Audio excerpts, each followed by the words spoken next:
running under the Las Vegas Strip. There are 600 miles of tunnels. The water, this is just from 4 days ago, 5 days ago. These storm channels have become people's homes. It took everything we had again, which I live in a train. What do you expect? Tommy is talking about Mother Nature. The rain, the last rain, it flooded deeper in here than I've ever seen it. And the rain came down, and I mean, it came down hard. It was pretty high. It was high. You can never get comfortable here. You know, when the water first comes through, you got the debris. Not the water I'm scared of, but it's the debris, because I get hit by something, you're gonna go down. I mean, water is fierce. After every big storm, these people's homes get washed out. Just gotta come on this side. But it's part of life living down here. I really try to keep track of the weather, and you know, I'm usually one tell everybody, you know it's gonna rain. This is what we look forward to after the rains.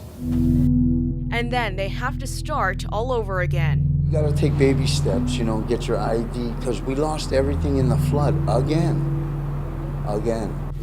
My husband made these walls up right here. Rusty showed us her home.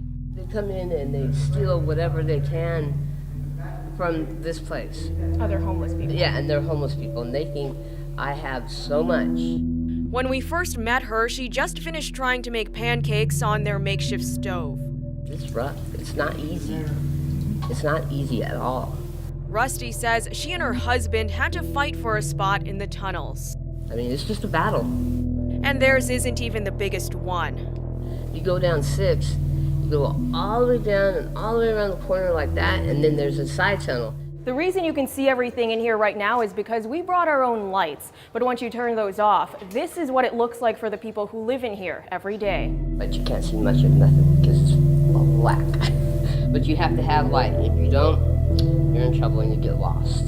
So They know this is not an amazing space or an ideal life. My wife really wants out of the tunnels. It's weird because you don't want to spend one night down here, and then next thing you know, it's 5 years later. What the tunnels lack most: privacy and security. You have to sleep with one eye open sometimes, all the time really, but you kind of get used to it, which is a sad thing. you know, I don't got no locks for my doors, my front and my back. I don't got locks, so I can't lock the door. Excuse me, I'm busy. Oh, Frank, wouldn't you be good?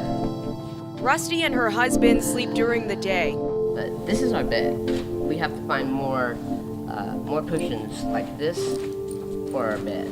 Then later in the afternoon, they walk through the drains to get to the Strip, where they spend their day panhandling. We go down and under because it's so hot.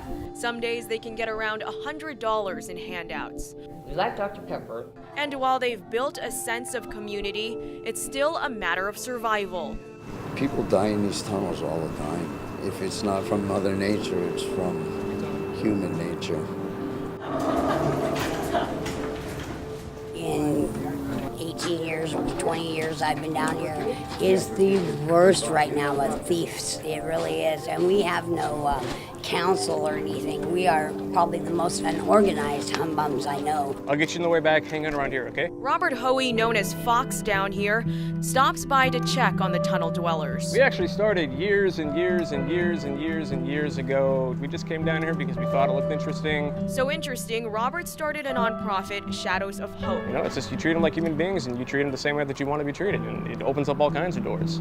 A combat medic, he brings down bottled water, food, toiletries, and clean syringes. Is there anybody down there? Nobody lives in there. 33% of the people who live here, unfortunately right now, are suffering from hepatitis B or hepatitis C. Okay, HIV is about 20%, you know, things like that. And since we've been doing this kind of program, we've seen those numbers drop by about 4 to 7%. Drugs are what landed most of these people down here. But some told us they're finally working to get clean and get out. I want to get out of here. I don't want to live this life anymore. I can't take it. We're gonna get out of here though. We're gonna get out of here. It's not gonna be long now.